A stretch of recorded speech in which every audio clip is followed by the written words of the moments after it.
Paano mo na-handle hate ng ibang tao na nang hindi sila pinapatulan kahit minsan below the belt na sulto nila sa'yo? Takin na po to ah. Ko, ikaw talaga yan. Ha? Alright.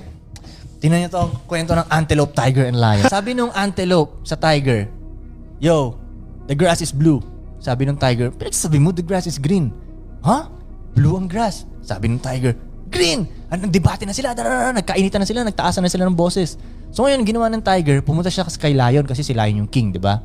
Yo, lion, tingnan mo tong antelope na to, sinasabi niya, the grass is blue daw. Di ba green naman talaga? Sabi nung lion, okay, dahil dyan, paparosahan kita, tiger. Ikukulong kita ng matagal.